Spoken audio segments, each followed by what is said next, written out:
Hey guys, welcome back to the Wild Wrestling channel. I am your host, Seth. Today I'm going to give you guys my top 5 PLEs of 2025 so far. So let's hop right into the video. Play the intro.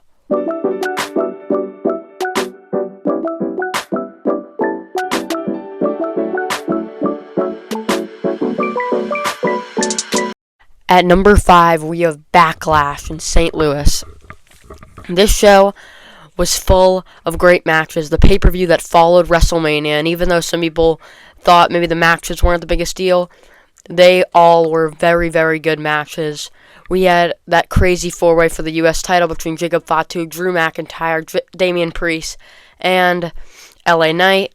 We also saw the classic between Lara Valkyrie and Becky Lynch for the women's IC title. We saw another great match in Dom and Penta for the IC title. Even Pat McAfee and Gunther was a good match, and that crazy main event between Randy Orton and John Cena was also amazing. So this show might have seemed pretty standard, but it was very much more quality over the actual matches, and the quality was definitely there.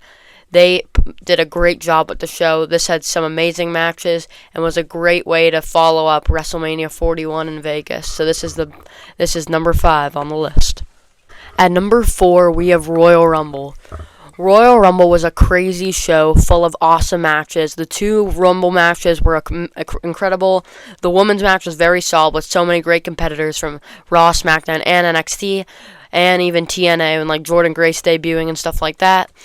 Roxanne Perez broke the record, which was a crazy big deal for her as she was still in NXT, so it was kind of the underdog setting her up to come join the main roster. Charlotte Flair returning and winning the Rumble was definitely the right choice, in my opinion. It's who I predicted going into the event, and it was definitely the right choice there. And even the surprises like Nikki Bella and the Alexa Bliss return were awesome. The men's Rumble match was also very good, full of great contenders and great surprises like Joe Hendry, IShow Speed getting in there, creating a Vow moment. Roman Reigns, Seth Rollins, Punk, when they all got eliminated, creating that Vow moment. And in the end, Jey Uso pulling off the upset, winning the Rumble was awesome and a super crazy moment. Also, that ladder match between Cody Rhodes and Kevin Owens was incredible and super impactful. And even the tag match between DIY and MCMG finally got the tag titles on the card. So all of the matches here were incredible, so that's why it's going at number 4. At number 3, we have Elimination Chamber. Man, let me tell you, first of all, as many people know if you see my vlog, I was there at Elimination Chamber, so I kind of am a little biased on this list, putting it a little higher on the list just because I was there and it was a big moment for me.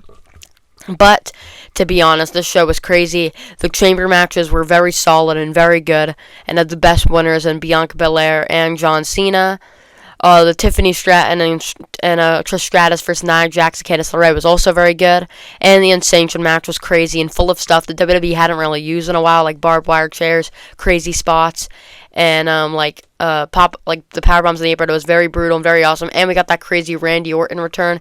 And like in the women's chamber match, we got the crazy Jade return coming to attack Naomi. So as much as, like I said, I'm biased, there's also a lot of crazy stuff in here, including after the crazy chamber match for the men, John Cena turning heel, something we never thought we would see, aligning himself with The Rock to Travis Scott, which wasn't really that big of a deal, but John Cena turning heel, one of the such a crazy moment, probably the craziest moment in 2025 so far. So it was so crazy, so many cool moments, great matches. It's got to be at number 3. At number 2, we have Crown Jewel. Listen, Elimination Chamber had the crazy moments that we needed. Crown Jewel brought the crazy matches that we needed. This was probably the best show in a while of top to bottom awesome matches. I mean, you look at Bronson Reed and Roman Reigns in their Australian street fight, banger. You look at Stephanie Vaquer and Tiffany Stratton for the women's Crown Jewel title, banger. You look at John Cena and AJ Styles, match of the year contender. You look at the main event between Cody and Seth, banger. You look at Rhea and Io versus Kairi and Asuka, banger. All of these matches were bangers, many match of the year contenders. These were just awesome matches, right live in front of a hot Perth crowd who was coming on a crazy weekend. And even the night after, when the Vision turned on Seth, just kept carrying that momentum. And the night before, Tama Tonga returning after a while out. There was so much all packed into that weekend that was amazing. And Crown Jewel definitely was the best highlight of the weekend with all those crazy matches, great moments. This was an awesome show, so it's got to go at number 2 for me. And number 1, SummerSlam. Man, I mean, after the disappointment that was WrestleMania 41, the first ever two-night SummerSlam brought what WrestleMania 41 needed to be. This was an amazing show, in my opinion. Saturday was incredible, full of great matches, top to bottom. I mean, we had that main event between Punk and Gunther, which was awesome, and Seth Rollins cashing in his Money in the Bank to screw Punk out of the title. And there were so many other crazy matches on that card that this whole card, there's so many matches on it that it takes too long to run through, but everything was so awesome on the entire show. And night 2 really stole the whole weekend with that crazy TLC match, all the steel cage matches, the steel cage match between Jacob Fatu and Solo Sikoa, and the crazy main event between Cena and Rhodes as John Cena had finally turned babyface again, having their crazy street fight.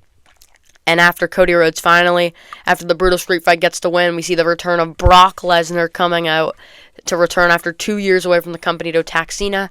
There is so much crazy energy, crazy moments, crazy matches in the show, and there is so much to go through. I would recommend going back and watching it if you haven't yet. It so far has been such a crazy show. It was definitely what WrestleMania 41 needed to be, and SummerSlam is my favorite WWE PLE of 2025 so far.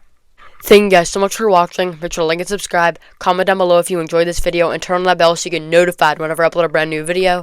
I post every Monday and Friday, and I'll see you guys in the next one. Bye, guys.